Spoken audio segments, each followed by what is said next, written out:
Hey guys, I just want to say this is not financial advice. I am not a professional anything, but jack of all trades, master of none. So it's not financial advice, but hey, it's pretty good advice. It's advice. All right, so right now I'm checking amperage on what my circuits actually take before I get ready to see what I'm going to switch over to the solar. Right now I'm looking at my well.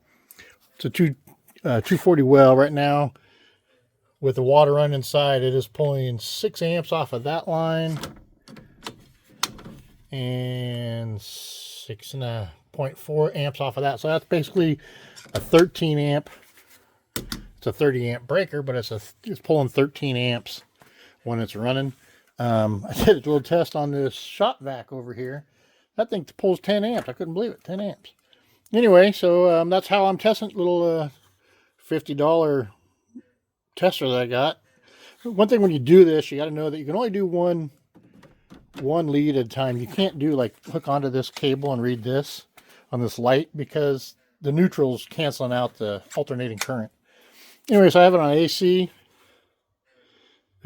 AC and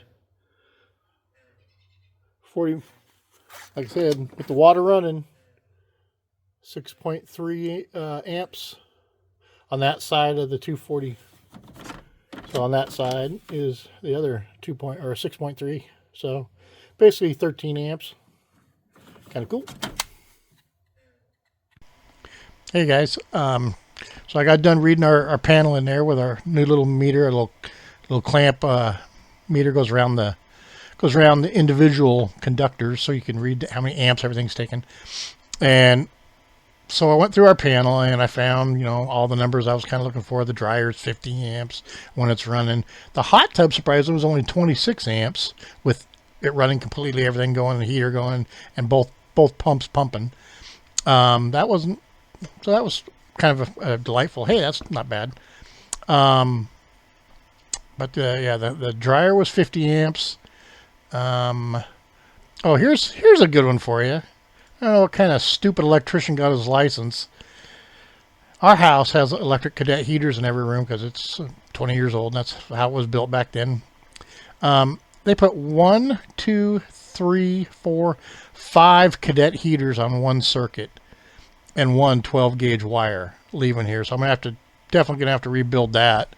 I think. Well, it's worked for 20 years, but none of these are ever on at the same time. But still, that's way too much to put on a 20 amp circuit. I mean, bedroom number 1 was 60, or is not 60, is 6 amps when that heater's running. That's the only thing on is the heaters. But bedroom number 1, 6 amps. Bedroom number 2, 8 amps. Bathroom number 1, 6 amps. Bathroom number 2, 6 amps, and then the master bedroom, 16 amps. So it's like that's quite a bit of wattage amperage for a 20 amp circuit. It's never blown, but still, I think I'm gonna have to do a little bit of rework in there. Another one is our water well, 240 water well, is only 13 amps, so that's good. That can be ran on it.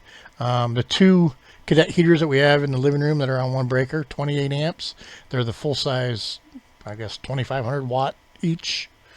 They're 28 amps. The pellet stove, hardly nothing. The TV, here you go, gentlemen. The TV, 2 amps. With the surround sound going, the TV going, the Roku going. And actually the camera DVR and the Control 4 main controller for the home automation, 2 amps. And it's a 70-inch TV, high-def TV. One that woke me up was this range. The oven. It's gas, or not a gas. I like to have gas. It's electric. With one big burner burning, it was 17 amps. With one small burner going, it was 13 amps. With the oven on at 450 by itself was 22 amps. All the burners on the top going, all 4 of them, 70 amps. That's a lot of power, especially because it's a 50 amp breaker. 70 amps. That was like, I think that range might be on the chopping block. That's a lot. That's a lot of power. So I'm thinking that's probably going to have to stay on commercial power. Anyway, guys, just a rundown of that tool we got, that meter. That's a good meter for $50 or $48, whatever I paid for it. Good little meter. Anyway, guys, have a good one. Okay, guys, I want to show you this meter.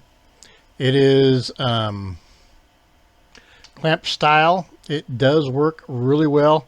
When you use the clamp, the ring, you can only do one. You gotta remember this. You can only do one conductor, because if you hook up to the, you try to hook around, the Romex, it ain't gonna work, because the neutral, they're gonna cancel each other out. So you got to look at just the hot side, clamp the hot side in the panel, and you'll get an actual good reading on these. It's actually a really good little meter. I was kind of surprised. I was thinking when I opened it, it's like, we'll see, but it's got a little bit of weight to it, and it's pretty good little meter. It got a nice little display. It has light in it. It actually has a light up in the top also, so if you're in a dark panel, you want to look in there, it's got a light on it. But yeah, it's a nice little meter. Anyway, Amazon, like $50, I think. It is I think is this thing? It's Astro AI 4000 something or other. I don't know. Anyway, have a good one.